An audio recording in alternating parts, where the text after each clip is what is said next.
सहनावतु सहनौ भुनक्तु सह वीर्यं करवावहै तेजस्विनावधीतमस्तु मा विद्विषावहै। ओम शांति शांति शांति। सबको सादर नमस्ते जी। वैदिक प्रज्ञा व्याख्यान माला आप सभी का स्वागत है। भजन के लिए माता जी कंबोज जनकपुरी से वो प्रारंभ तैयार हो गए हो तो वो प्रारंभ कर सकते हैं। जी जी मैं बोल रही हूँ जी। शरण प्रभु आवो रे यही समय है प्यारे। शरण प्रभु की आवो रे यही समय है प्यारे।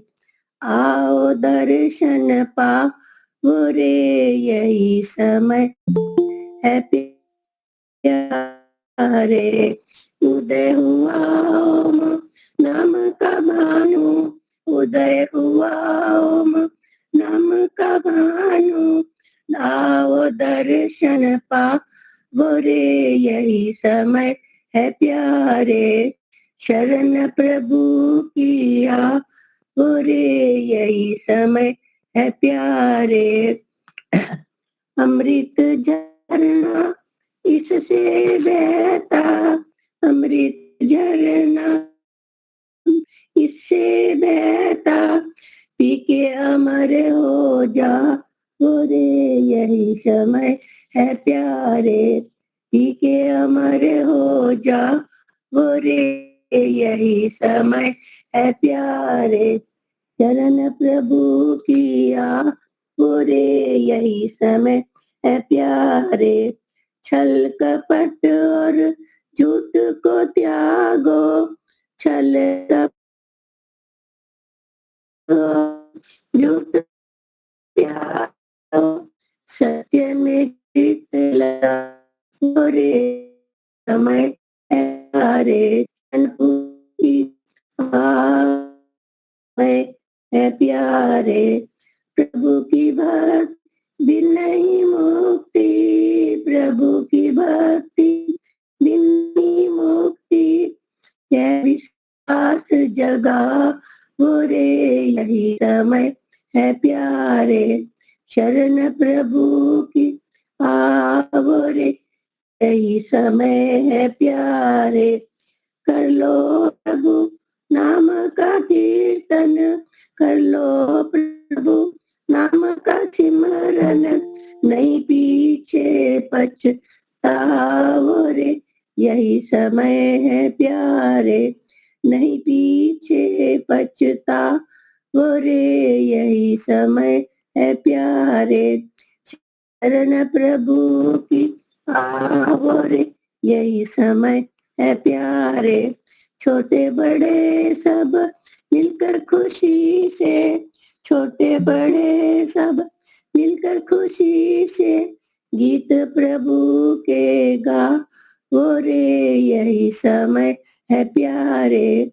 गीत प्रभु के गाओ रे यही समय है प्यारे। शरण प्रभु की आवो रे यही समय है प्यारे।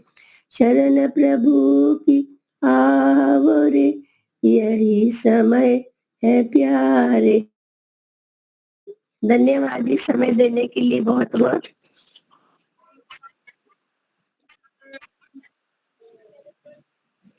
मैं दिल्ली, हाँ ये रूप ये हमें मिलता रहता है कई। हमारा एक आर्य परिवार है, एक और मतलब कैसे मिलता रहता है। मैं पहले भी जुड़ी थी दिल्ली ए ब्लॉक जनकपुर से, जनकपुर ए ब्लॉक से।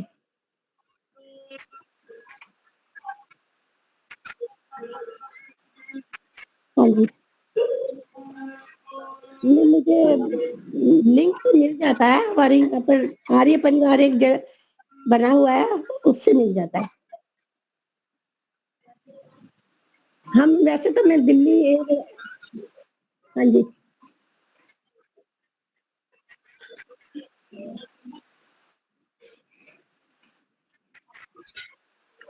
हाँ जी, नहीं ये मिल जाता है, मुझे लिंक मिल जाता है।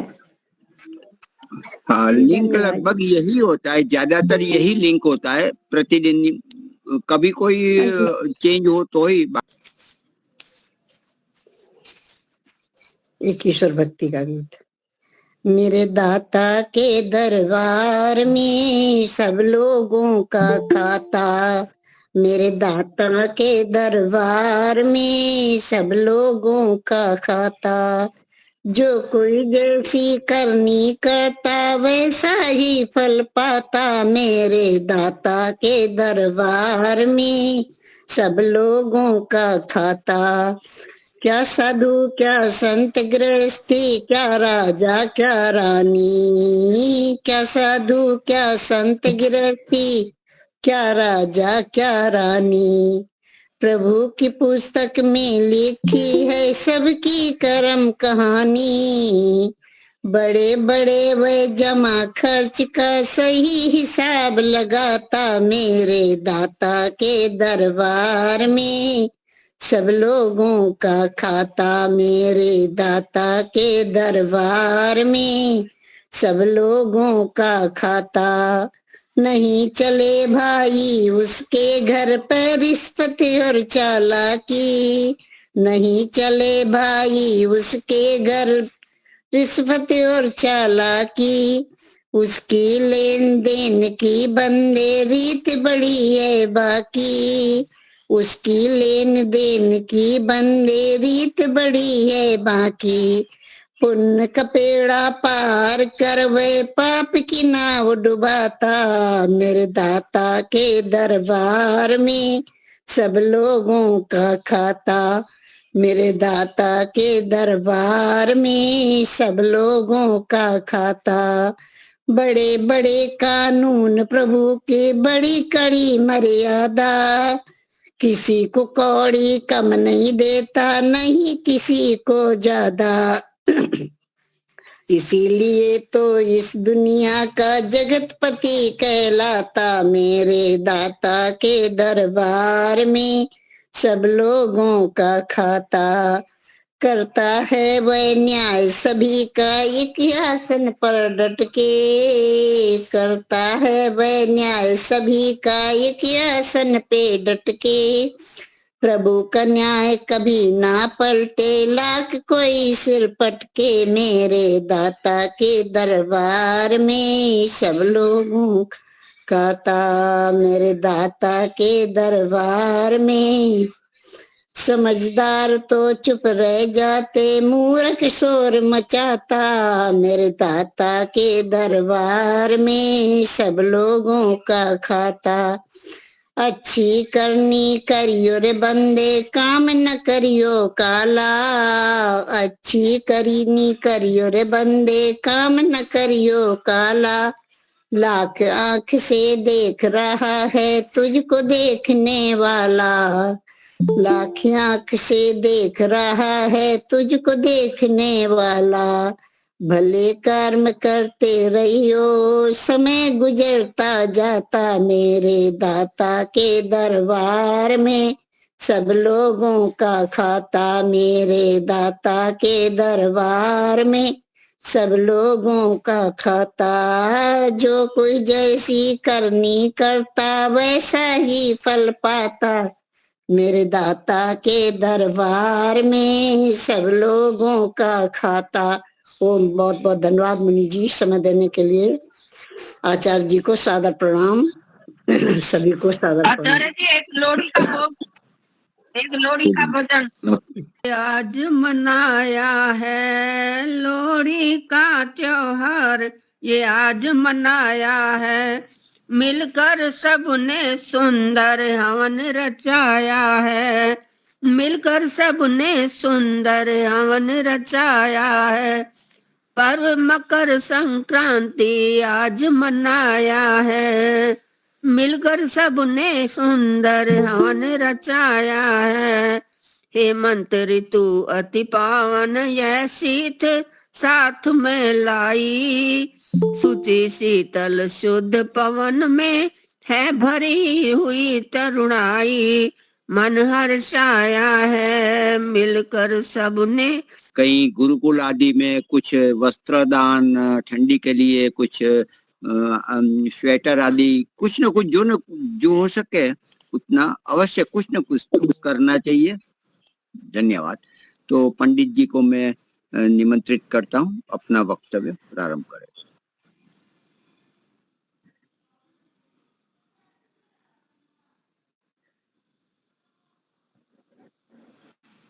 सभी को सादर नमस्ते। आइए हम सब एक बार गायत्री करेंगे, मन को सावधान करेंगे। ओम भूर्भुवः स्वः तत्सवितुर्वरेण्यं भर्गो देवस्य धीमहि धियो यो नः प्रचोदयात्। ओम शन्नो मित्रः शं वरुणः शन्नो भवत्वर्यमा शन्न इन्द्रो बृहस्पतिः शं नो विष्णुरुक्रमः। नमो ब्रह्मणे नमस्ते वायो त्वमेव प्रत्यक्षं ब्रह्मासि त्वामेव प्रत्यक्षं ब्रह्म वदिष्यामि। ऋतं वदिष्यामि सत्यं वदिष्यामि तन्मामवतु तद्वक्तारमवतु। अवतु मामवतु वक्तारम् अवतु मामवतु वक्तारम्। ओम शांति शांति शांति। सभी लोग कृपा करके अपना माइक्रोफोन बंद कर दें ताकि कोई अन्य आवाज ना आए। वंदनीय मातृशक्ति, धर्म प्रेमी सज्जनों, आदरणीय मुनिगण, बहुत ही सुंदर प्रसंग सत्यार्थ प्रकाश के नवे समुल्लास में मुक्ति विषय का चल रहा है। और हमने पिछली बार जो चर्चा की थी उसी को थोड़ा सा आगे बढ़ाएंगे। आज का जो प्रकरण है वो बहुत महत्वपूर्ण है और इसमें चर्चा की गई है कि मुक्ति के क्या क्या साधन हैं। थोड़ा सा संकेत मैंने पिछले अंक में किया था, लेकिन आज इसकी विस्तार से चर्चा करें।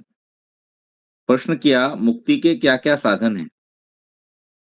स्वामी जी उत्तर देते हैं, कुछ साधन तो प्रथम लिखाए हैं, परंतु विशेष उपाय ये है, जो मुक्ति चाहे वह जीवन मुक्त अर्थात जिन मिथ्या भाषण आदि पाप कर्मों का फल दुख, उनको छोड़ सुखरूप फल को देने वाले सत्य भाषण आदि धर्माचरण अवश्य करे। जो कोई दुख को छुड़ाना और सुख को प्राप्त होना चाहे वह अधर्म को छोड़ धर्म अवश्य करे, क्योंकि दुख का पापाचरण और सुख का धर्माचरण मूल कारण है। यहाँ हमको इस बात को समझना पड़ेगा। हम सभी इसे स्वाभाविक रूप से जानते हैं, परंतु थोड़ा सा अगर हम गहराई से चिंतन कर लें तो हमें इस विषय में विशेष ज्ञान और फिर उधर प्रवृत्ति प्राप्त हो सकती है।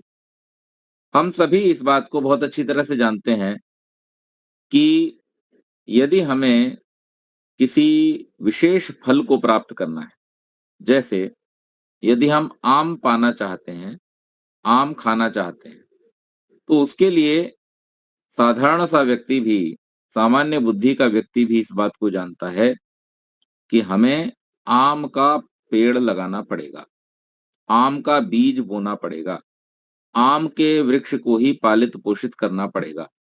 अगर हम बीज आम का न बोएं, वृक्ष आम का न पालें, उसको समय से जल आदि न दें, यानी उसका पालना न करें, तो फिर हम आम का फल भी प्राप्त नहीं कर सकते। इसी प्रकार से यदि किसी को धतूरा चाहिए तो उसे धतूरे के वृक्ष को ऐसे ही पालना पोसना पड़ेगा। ये संभव नहीं है कि किसी ने पाला तो हो धतूरे का फल, धतूरे का वृक्ष, और वो फल चाहे आम का, ऐसा नहीं हो सकता। इसीलिए जो सुख का मूल है वो ऋषियों ने बतला दिया। जो दुख का मूल है वो ऋषियों ने बतला दिया, अर्थात कौन से पेड़ पर कौन सा फल लगेगा ये हमें पता चल चुका कि धर्म के वृक्ष पर सुख का फल लगता है और पाप के वृक्ष पर दुख का फल लगता है। अब हमें जैसा फल चाहिए हम उस प्रकार का प्रयास कर सकते हैं, उस प्रकार के पेड़ को हम पालित पोषित कर सकते हैं। तो ऋषि यहाँ पर हमको हमारे उन्नति को, हमारे कल्याण को ध्यान में रखते हुए कह रहे हैं कि हम सदैव ही मिथ्या भाषण आदि जो पापाचरण है उनको छोड़ें और सत्य भाषण आदि जो धर्माचरण है उनको अपने जीवन में धारण करें, ताकि हमें सुख रूपी फल प्राप्त हो सके। अब इसके आगे बतलाया कि सत्पुरुषों के संग से विवेक, ये पहला उपाय बतला रहे हैं कि सत्पुरुषों का जो संग है उससे विवेक अर्थात सत्यासत्य, धर्माधर्म, कर्तव्य का निश्चय अवश्य करें, पृथक पृथक जाने और शरीर अर्थात जीव पंचकोशों का विवेचन करें। यानी अगर आपको विवेक नहीं होगा तो आप मोक्ष की प्राप्ति नहीं कर सकते। और विवेक का अर्थ क्या है? विवेक का अर्थ है यथार्थ ज्ञान। कर्तव्य क्या है, अकर्तव्य क्या है, सत्य क्या है, मिथ्या क्या है, पुण्य क्या है, पाप क्या है, ये जितने भी द्वंद्व हैं, इन द्वंद्वों का जो ठीक ठीक ज्ञान है उसका अर्थ है विवेक, उसका नाम है विवेक। तो हमें विवेक का होना आवश्यक है। और हमें विवेक कैसे होगा? हमें सत्पुरुषों के संग से, विद्वानों के संग से विवेक होगा। जैसा उपदेश विद्वानों का होता है, जैसा उपदेश सत्पुरुषों का होता है, आप्त पुरुषों का होता है, वैसा वैसा आचरण धर्म और उसके विरुद्ध जो है वो अधर्म कहलाता है। तो हमें सत्य असत्य का निर्णय करके, धर्म अधर्म का निर्णय करके, कर्तव्य अकर्तव्य का निर्णय करके ही तदनुसार व्यवहार को अपने जीवन में करना चाहिए। इससे हमें विवेकपूर्ण जो हमारे कार्य हैं वो हो जाए। और शरीर अर्थात जीव पंचकोशों का विवेचन करें। एक अन्नमय, अब पंचकोश कौन कौन से हैं? पहला अन्नमय कोश है, जो हमारा ये बाहरी स्थूल शरीर दिखाई देता है, जो बना हुआ है किससे?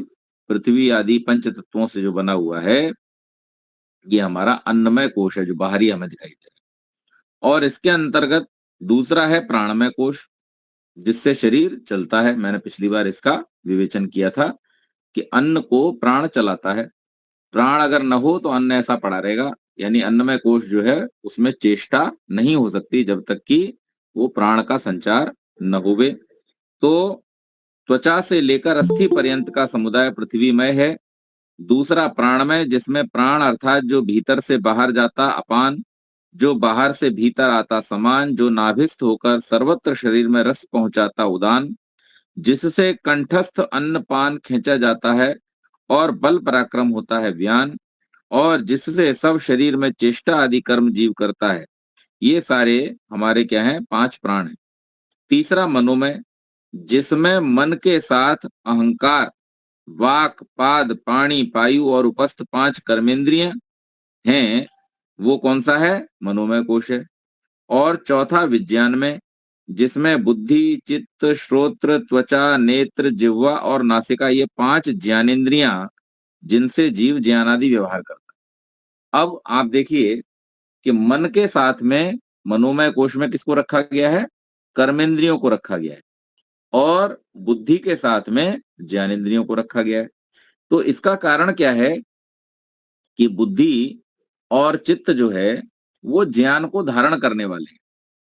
तो हमारा जो चित्त है, जब हमारा मन इंद्रियों से, इंद्रियों के अनुभव होते हैं और इंद्रियों के अनुभवों के द्वारा चित्त जो उन संस्कारों को ग्रहण कर लेता है, तदनुसार बुद्धि फिर कार्यों का निर्णय करती है। निश्चयात्मिका बुद्धि, बुद्धि निश्चय करती है। लेकिन मन क्या है? मन कर्मेंद्रियों को प्रेरित करता है। अब कर्मेंद्रियों को प्रेरित मन ही करेगा, अर्थात मन अगर न चाहे तो कर्मेंद्रियां ठीक से कार्य नहीं कर सकती हैं। तो ये अभ्यास का विषय होते हैं। तो यहाँ पर ये स्पष्ट रूप से बतलाया इसका विवेचन करते हुए स्वामी जी ने कि मनोमय कोश जो है उसमें मन के साथ अहंकार, वाक, पाद, पाणी, पायु और उपस्थ 5 कर्मेंद्रियां होती हैं।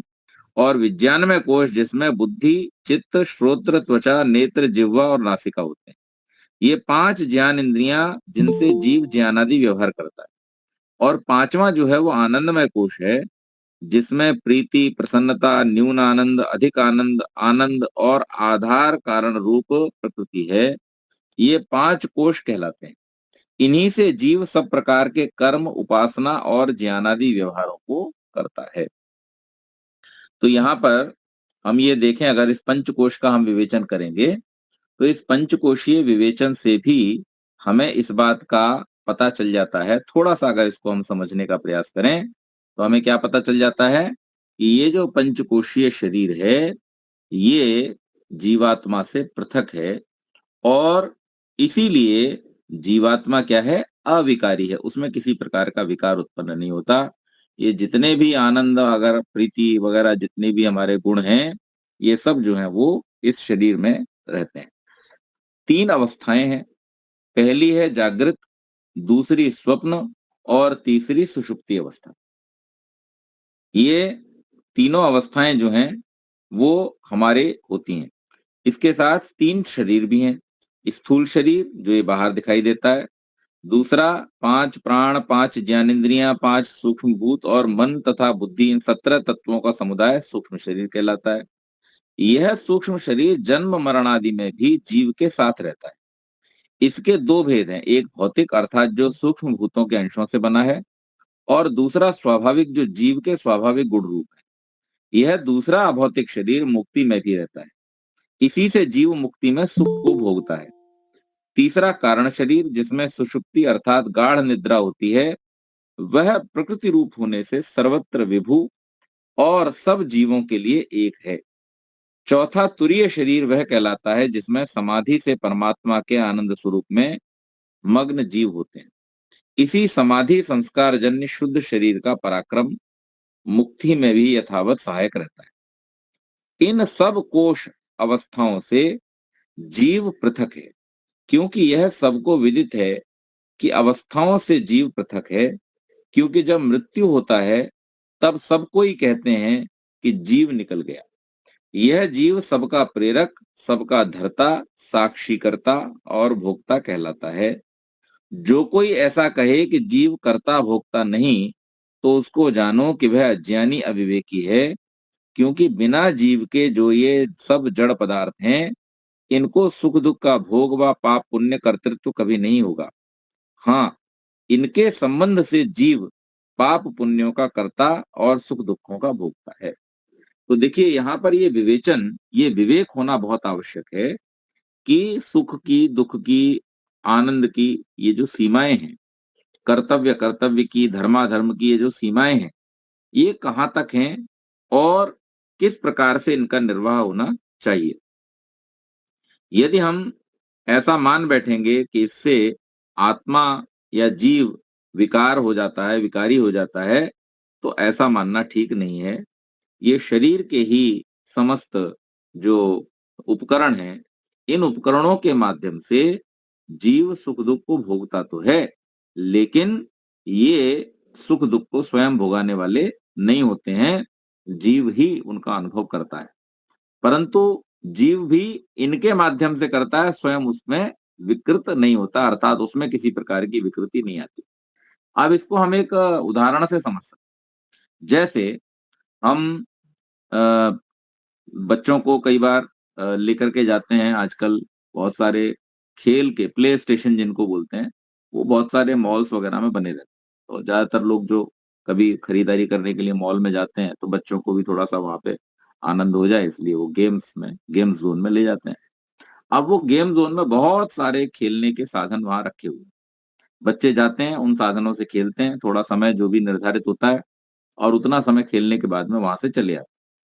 उन साधनों से उन बच्चों को खेल में हानि, लाभ, जीत, हार, सुख, दुख सारे अनुभव होते हैं, लेकिन न तो वो उपकरण उनके साथ चलते हैं, न वो उपकरणों के साथ रह जाते हैं, न उनका कोई हिस्सा वहां छूट जाता है, न उनके किसी हिस्से को वो साथ में लेकर के आ पाते हैं। अर्थात बच्चे पृथक और उपकरण पृथक, लेकिन फिर भी उनका जितनी देर संयोग था उस संयोग में वो अनेक प्रकार के सुख दुख का अनुभव कर लेते हैं, हानि लाभ का अनुभव कर लेते हैं, जीत हार का अनुभव कर लेते हैं। ठीक इसी प्रकार से जीवात्मा भी शरीर को धारण करता है। ये सब उसके साधन हैं और इन अनेक प्रकार के साधनों के माध्यम से जीवात्मा वो समय समय पर सुख दुख आनंद हानि लाभ जीत हार ये सारे जो द्वंद्व हैं इनका अनुभव करता रहता है। इनके माध्यम से वो अपने पाप पुण्य जो भी कर्म हैं उनके फलों को भोगता रहता है। तो ये तो पहला साधन हो गया विवेक। जब इंद्रियां अर्थों में मन इंद्रियों में और आत्मा मन के साथ संयुक्त होकर, यानी जब इंद्रियां अर्थों में मन इंद्रियों और आत्मा मन के साथ संयुक्त होकर प्राणों को प्रेरणा करके अच्छे व बुरे कर्मों में लगाता है, तभी वह बहिर्मुख हो जाता है। उसी समय भीतर से आनंद उत्साह निर्भयता और बुरे कर्मों में भय शंका लज्जा उत्पन्न होती है। वह अंतर्यामी परमात्मा की शिक्षा है। जो कोई इस शिक्षा के अनुकूल बरतता है वही मुक्तिजन्य सुखों को प्राप्त करता है और जो विपरीत बरतता है वह बंधजन्य दुख को भोगता है। तो यहाँ पर भी परमात्मा की हमारे ऊपर महती कृपा है। उसने प्राणियों के ऊपर या विशेष रूप से मनुष्यों के ऊपर यह कृपा की है कि मनुष्य जब कोई भी कार्य करने में प्रवृत्त होते हैं तो वो इस बात से अपने कार्यों की सार्थकता, अपने कार्यों के पुण्य रूप होने या धार्मिक होने का अनुमान लगा सकते हैं कि जिन कार्यों को करने में उत्साह हो, आनंद हो, प्रसन्नता हो, दूसरों को बताने की प्रेरणा करने की इच्छा हो, वो सब कार्य कैसे हैं? करने योग्य हैं। और जिन कार्यों में भय हो, शंका हो, लज्जा हो, खराब लगे, दूसरों को बताने के बजाय छुपाने की इच्छा हो, तो वो सारे के सारे कार्य क्या हैं? वो दुख जन्य पाप रूप कर्म हैं और इसलिए उनसे बचना चाहिए। तो हम दुख पाना चाहते हैं तो वैसे काम करें, अगर हम दुख पाना नहीं चाहते हैं तो हम फिर वैसे काम न करें, उनसे बचें। ये पहला साधन हो गया विवेक।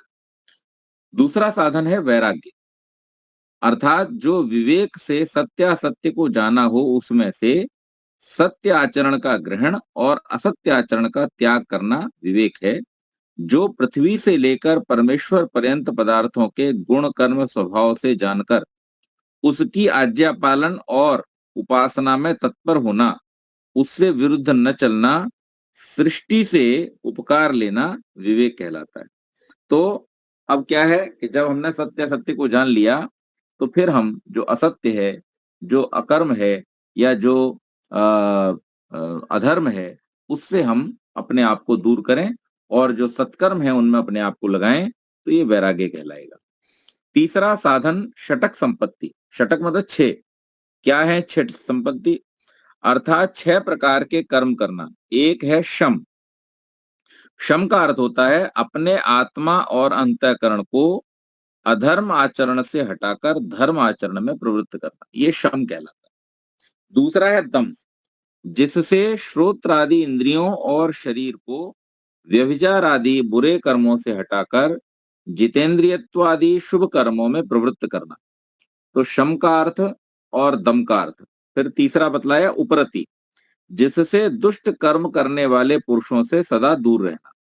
चौथा तितिक्षा, चाहे निंदा स्तुति हानि लाभ कितना ही क्यों न हो, परंतु हर्ष शोक को छोड़ मुक्ति साधनों में सदा लगे रहना। पांचवा श्रद्धा। श्रद्धा का अर्थ है जो वेदादि सत्य शास्त्र और इनके बोध से पूर्ण आप्त विद्वान सत्योपदेष्टा महाशयों के वचनों पर विश्वास करना। और छठा समाधान, चित्त की एकाग्रता। ये 6 मिलकर साधन तीसरा कहलाता है।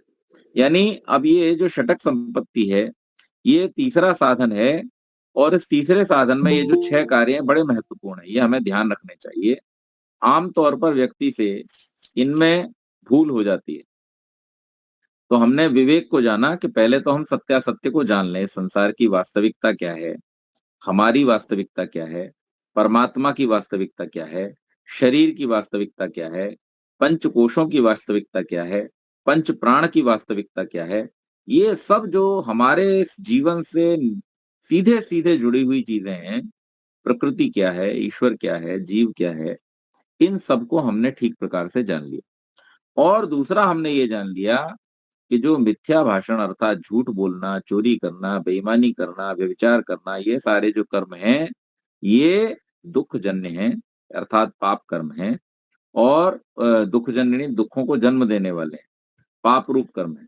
और जो धर्म है, जो सत्य है, जो परोपकार है, जो स्वाध्याय आदि शुभ कर्मों को करना है, ये हमारे जीवन में सुखों को देने वाले अर्थात पुण्य रूप धर्म रूप कर्म हैं, इनको करना चाहिए। वैराग्य अर्थात इन सब अशुभ कर्मों से अपने आप को हटा करके शुभ कर्मों में प्रवृत्त करना विवेक के पश्चात में, ये वैराग्य कहलाता है। और षटक संपत्ति में कहा कि ये जो 6 कार्य हैं, कौन कौन से? शम, दम, फिर उपरति, उपरति के बाद तितिक्षा, तितिक्षा के बाद श्रद्धा और समाधान। तो ये जो 6 हैं, इनको हमें अपने जीवन में अपनाना चाहिए और बहुत परिश्रम पूर्वक, बड़ी श्रद्धा पूर्वक या बड़े प्रयास पूर्वक इनको अपनाना चाहिए। इनको अपनाने में कोई बहुत कठिनाई नहीं है। सरल जितने आप हो जाएंगे, उतना आप इनको अपना पाएंगे। यानी जो पहला है कि अपने अंतःकरण को अधर्म के आचरण से, अब हमने जब अपने हृदय में ये धारणा कर ली कि भाई अधर्म जो है वो दुख का कारण है और धर्म जो है वो सुख का कारण है, और हम सब ये भी जानते हैं कि हम सुख प्राप्त करना चाहते हैं, दुख को कभी कोई प्राप्त करना नहीं चाहता, तो फिर हम अधर्म की ओर प्रवृत्त ही क्यों हो? तो अधर्म की ओर से अपनी प्रवृत्ति को हटा लेना, ये शम कहलाता है। और उस अधर्म की ओर जो प्रेरित करने वाले हमारे इंद्रियां हैं, इंद्रियों के कारण ही, इंद्रियों की वासनाओं के कारण ही मनुष्य अधर्म की ओर प्रवृत्त होता है।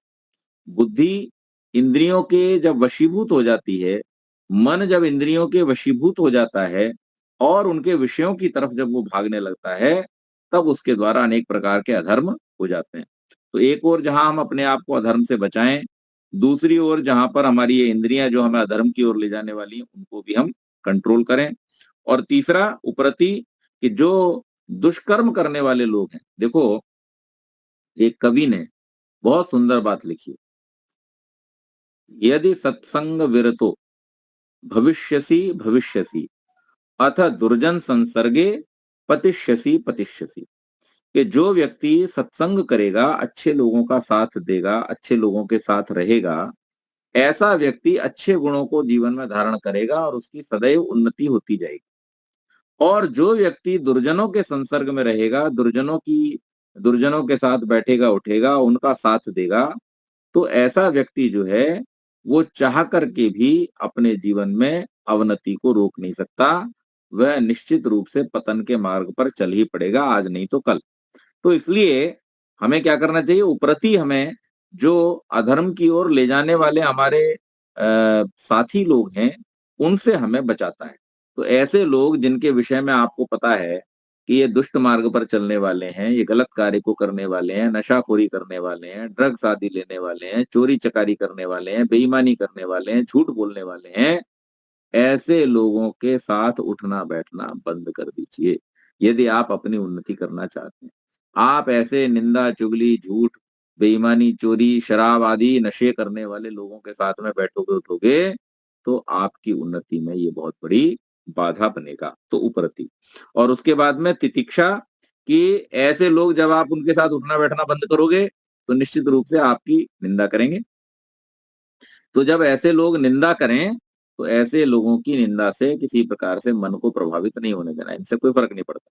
और कोई आपके सामने स्वार्थवश आकर के बहुत सारी आपकी स्तुति करे, गुणगान करे आपका अकारण, तो ऐसे व्यक्ति को भी आप उपेक्षा की दृष्टि से ही देखें, क्योंकि अगर आप उसकी उस स्तुति में फंस गए तो वो आपसे निश्चित रूप से अपना कोई उल्लू सीधा करने के लिए आया है, वो आपको धोखा देगा ही देगा और उससे आपकी साधना में बाधा उत्पन्न होगी।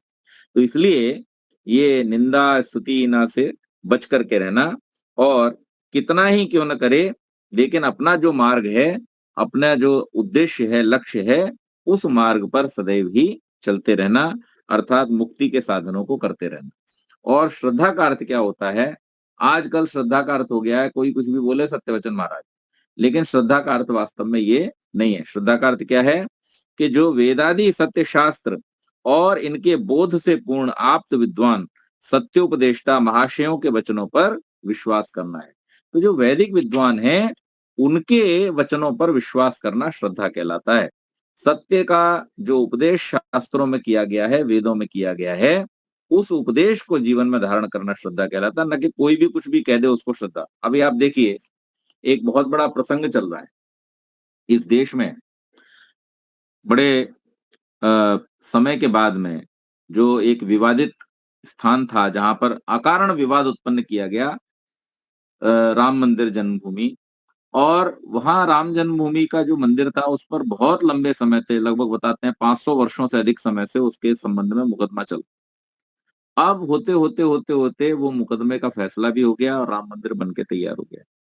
अब जब राम मंदिर भी बन के तैयार हो गया तो वहां पर 22 जनवरी को प्रधानमंत्री जी ने उद्घाटन का कार्यक्रम रखा है, मूर्ति स्थापना का कार्यक्रम रखा है। अब वहां एक प्रसंग चल रहा है प्राण प्रतिष्ठा का। अब आप देखिए, दो बातें हैं। एक तो वहां पर लोग कह रहे हैं भाई हम जाके वहां प्राण प्रतिष्ठा करेंगे, 22 जनवरी के दिन पंडित लोगों के द्वारा वहां पे प्राण प्रतिष्ठा की जाएगी। और दूसरा एक समुदाय है जो क्या कह रहा है कि वो लोग कह रहे हैं, जिनमें शंकराचार्य भी उपस्थित हैं इस देश के, वो कहते हैं कि भाई अभी मंदिर बन के पूरा नहीं हुआ तो इसमें मूर्ति में प्राण प्रतिष्ठा करना ठीक नहीं है, इससे दुर्भिक्ष आ जाएगा, इससे आर्थिक व्यवस्था गड़बड़ा जाएगी, इससे भारत में युद्ध हो जाएंगे, गृह युद्ध छिड़ जाएगा, आदि आदि बहुत प्रकार की चीजें। अब मेरे पास में ऐसे बहुत सारे लोगों के मैसेजेस आते रहते हैं, मुझसे राय लेने के लिए, मुझे सूचना देने के लिए, मुझसे पूछने के लिए। तो मुझसे जब पूछा गया तो मैंने उनको एक बात समझाई। मैंने कहा देखिए, मूर्ति भी मंदिर के कंस्ट्रक्शन का ही एक हिस्सा है। मैंने उनसे पूछा, वो मूर्ति पूजक थे सज्जन, उनसे मैंने पूछा आप ऐसा मानते हैं अपने मन में कहीं पर भी कि मूर्ति ही भगवान है? तो उन्होंने कहा नहीं जी, मूर्ति तो भगवान नहीं है, ये तो हम भी मानते हैं। मैंने, जब आप ये मानते हैं कि मूर्ति भगवान नहीं है और मूर्ति भगवान की है, और कौन भगवान? भगवान रामचंद्र जी की मूर्ति है, जो हमारे महापुरुष हुए, जो हमारे देश के चक्रवर्ती सम्राट हुए, जो हमारे देश में एक ऐसे मर्यादा का एक आदर्श प्रस्तुत करके गए कि आज भी मर्यादा पुरुषोत्तम उनके नाम के आगे लगाया जाता है। तो पुरुषों में उत्तम जो श्री राम थे, उनकी मूर्ति की स्थापना उस मंदिर में होनी है। तो मैंने कहा ये तो कंस्ट्रक्शन का ही भाग है। अब जब ये कंस्ट्रक्शन का ही भाग है तो इस कंस्ट्रक्शन के भाग को आगे या पीछे कर देने से देश में गृह युद्ध छिड़ जाएगा या दुर्भिक्ष आ जाएगा या ऐसा हो जाएगा। मैंने कहा इन बातों को आप क्या मानते हैं, ये अंधविश्वास है या ये सही बात हो सकती है, वैज्ञानिक बात हो सकती है?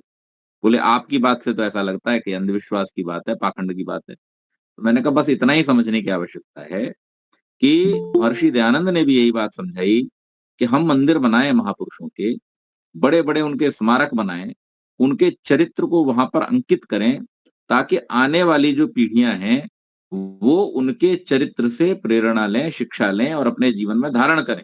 ये सब बातें बराबर हैं, लेकिन अगर कोई व्यक्ति इन बातों को करते हुए, ठीक कार्य को करते हुए भी अगर उसमें पाखंड जोड़ता है, अंधविश्वास जोड़ता है, तो निश्चित मान लीजिए कि वो कहीं ना कहीं किसी न किसी रूप में समाज की हानि कर रहा होता है। तो अब ये पहला तो गलती ये कि जो लोग ये कह रहे हैं कि हम उसमें प्राण डालेंगे मूर्ति में, तो मूर्ति में क्या, किसी में भी प्राण डालने की जो प्रक्रिया है वो केवल और केवल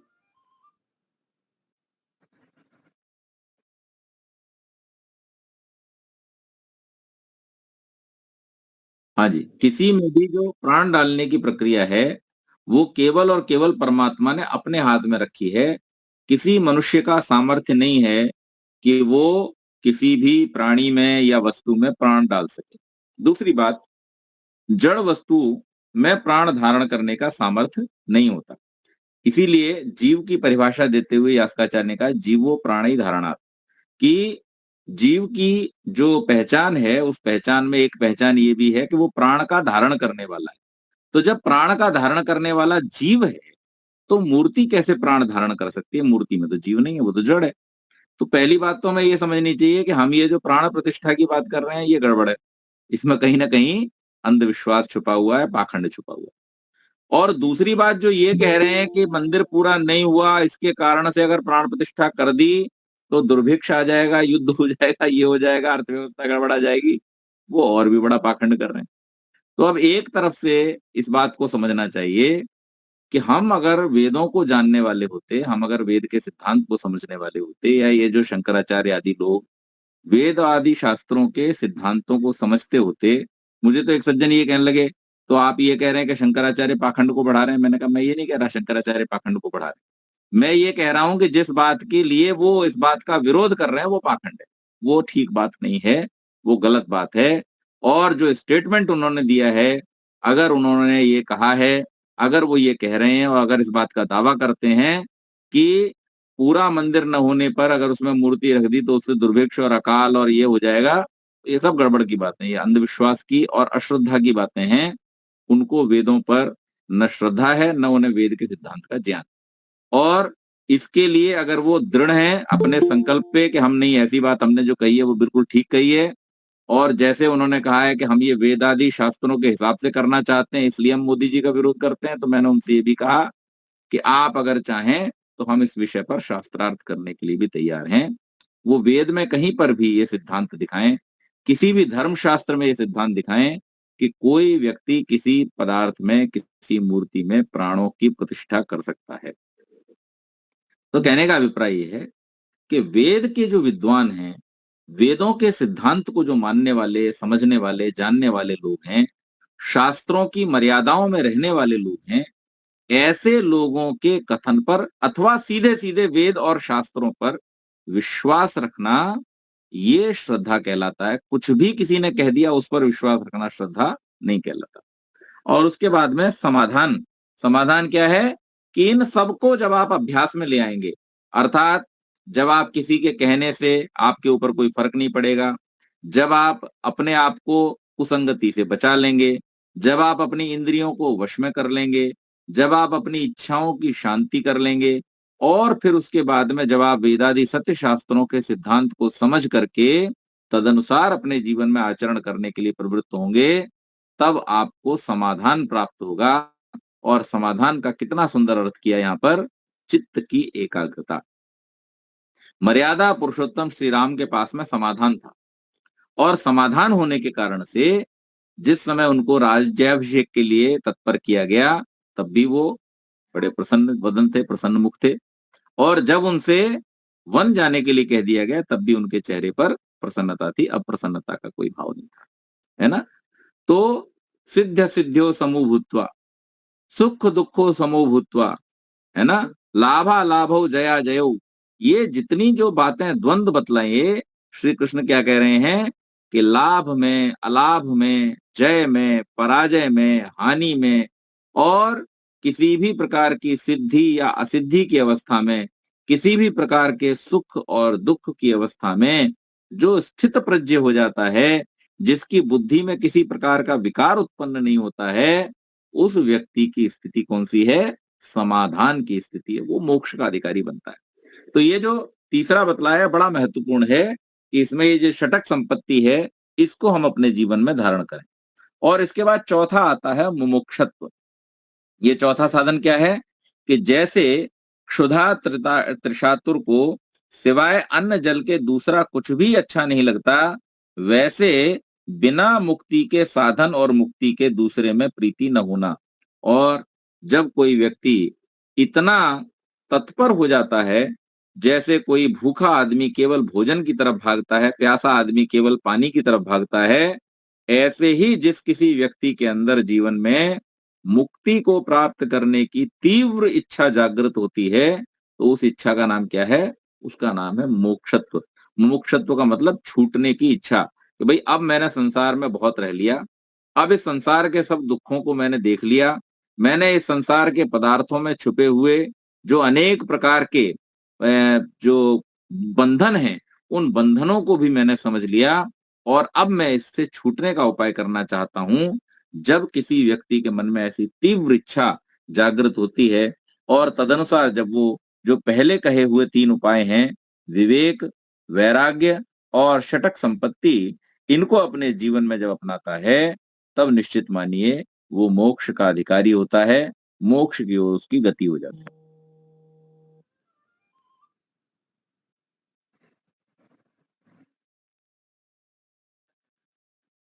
हाँ जी, बीच बीच में बहुत डिस्टर्ब करते हैं फोन वाले।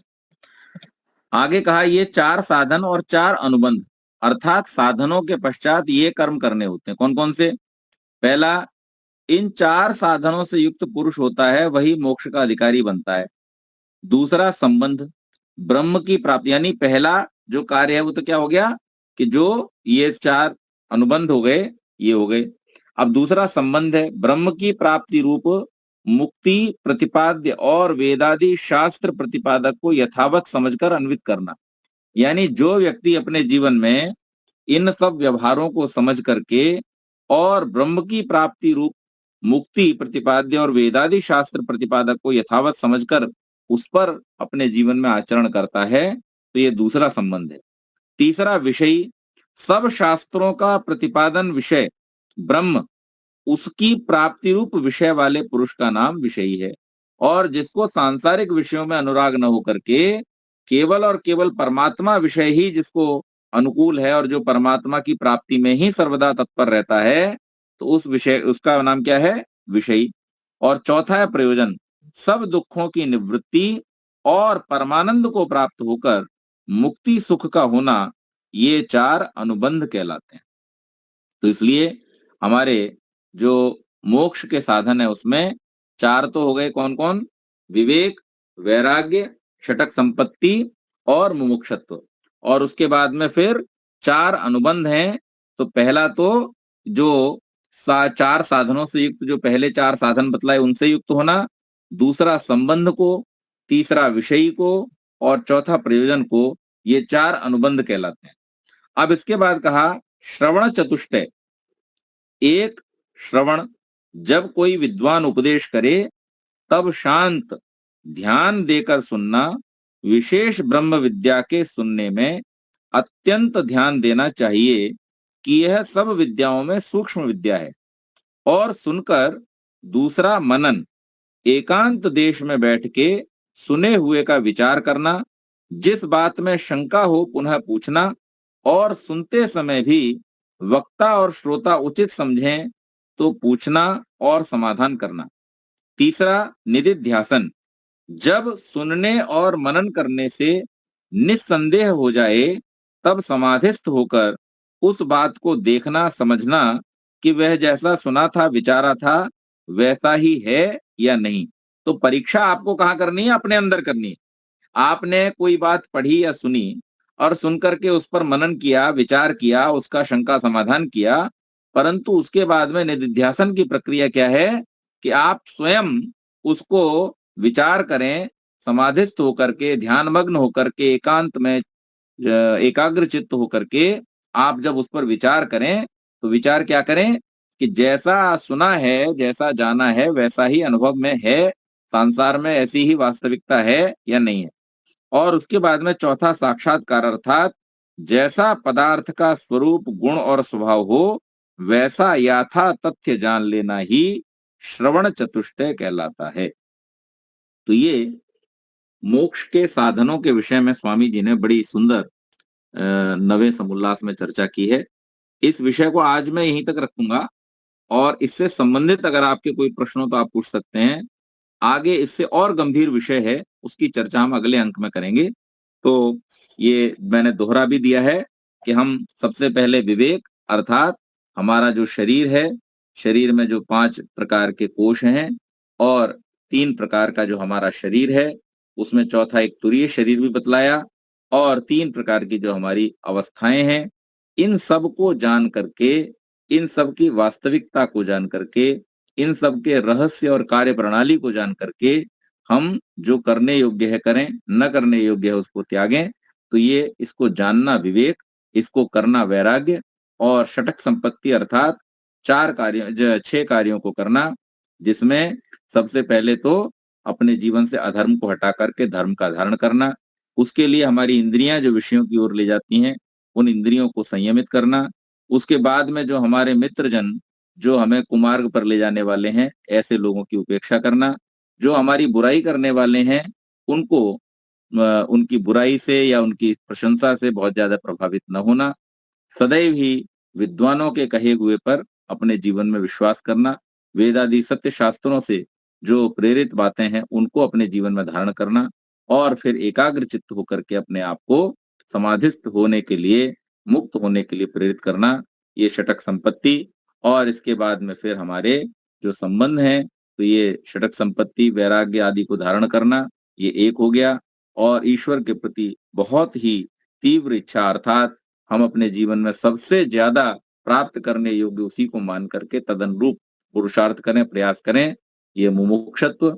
और मुमुक्षत्व से फिर हमारे जो 4 अनुबंध हैं, उन 4 अनुबंधों की तुलना, तो उसमें हमारा जो विषय यानी विषयी होना, विषयी होकर के प्रयोजन की सिद्धि के लिए तत्पर होना, और फिर श्रवण चतुष्टय, ये बहुत ही महत्वपूर्ण बातें जो हमारे जीवन को उन्नति प्रदान करने वाली हैं, उनका आज यहाँ पर पाठ हुआ है।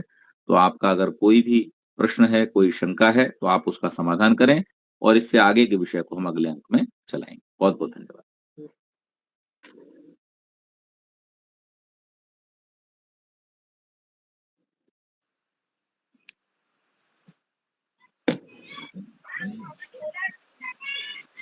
किसी का प्रश्न लगता नहीं है अभी।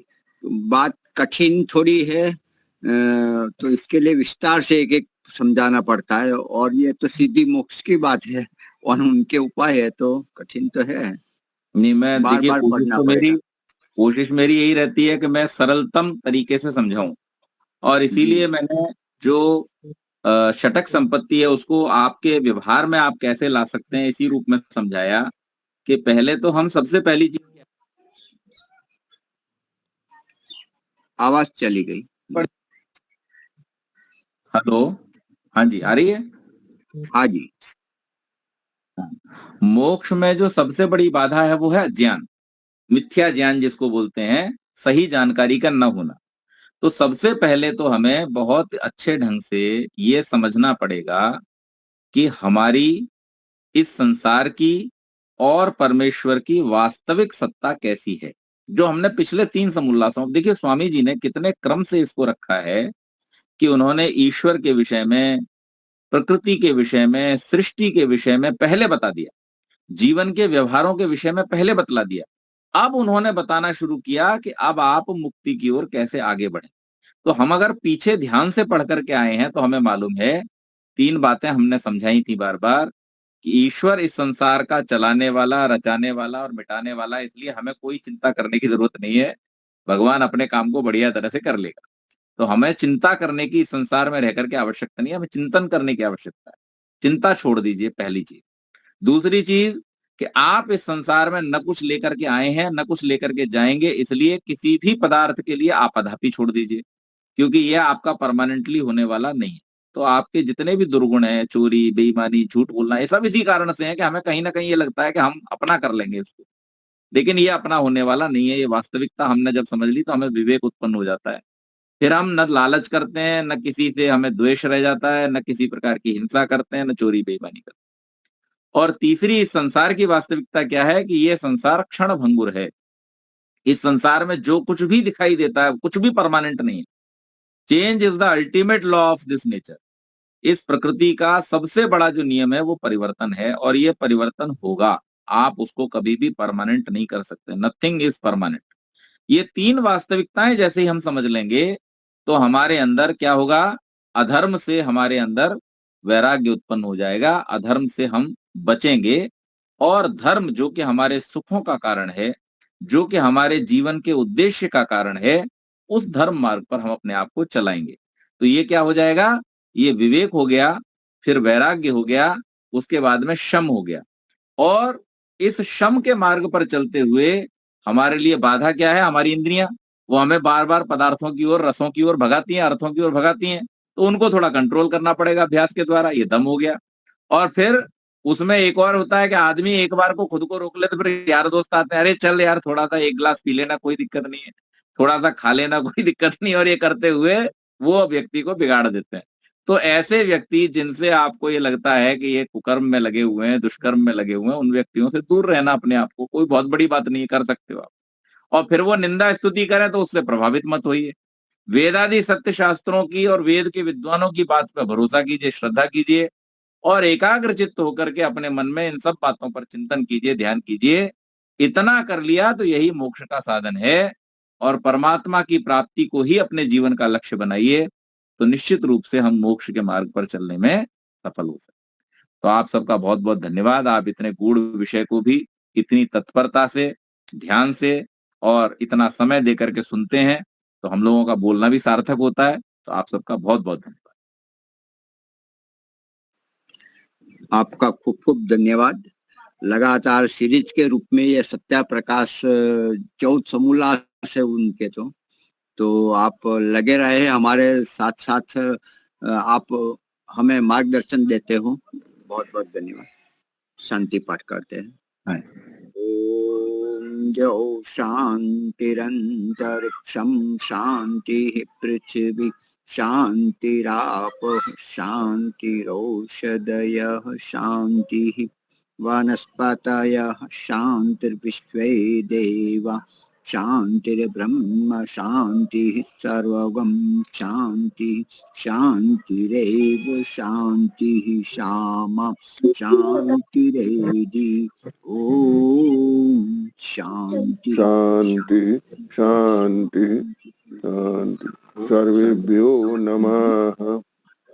सभी को सादर नमस्ते जी। नमस्ते। नमस्ते। आचार्य जी नमस्ते, मुनि जी नमस्ते, गोपालका जी नमस्ते। सोमवार को हम चालू रखेंगे, अपना सत्संग चालू रहेगा। रविवार कल उत्तरायण है, तो सोमवार को हम मिलते हैं। हम लाकरोड़ा जाने वाले हैं, स्वेटर दाबरा आदि वितरण के लिए लाकरोड़ा आश्रम में। कल प्रातः निकलेंगे, भोजन करके वापस आएंगे। ठीक है। ओम।